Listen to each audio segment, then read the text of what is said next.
สัญญาไว้เป็นจังไดกะสิแต่งละแม่นสิถึกหรือแพงอ้ายก็ยอมแต่งเจ้าสิเอาเข้าเป็นห่วมหอมเราอดใจรอเด้อท่าอ้ายอย่าเป่าในเด้อหัวใจถ้ามีคนมาขอไว้บอกเพิ่นไปว่ารออ้าย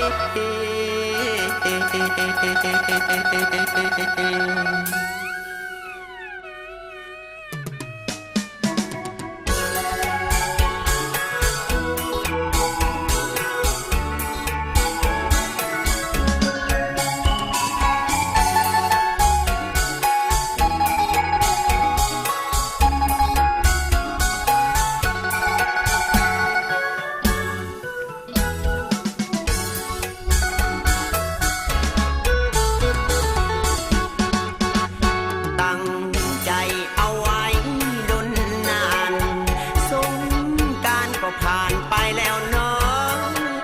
ถึงเดือนหัวตายก็ตั้งตารอเดือน7 เดือน 8ใกล้แล้วน้องสัญญาที่รอก่อนนานมาติมทนคนจนจะสู้เพื่อเจ้าทุกอย่างขอที่ได้เคียงข้างเพราะว่าน้องไงนางเอาสิบอกพ่อแม่เอาอามาขอเอาสัญญาต่อเจ้าออกพรรษาจะมาหาแฟนโอ้ยนอนางความหนักแน่นคือเป็นตันเนื้อคู่ความหนักแน่นคือเป็นตันเนื้อคู่ขอเป็นผัวอีน้องประกองสู่ห้องตองไอ้หักน้องจนสัววันใต้ป่าสลายดินจมบอกผมใจอุ่นน้องนั่ง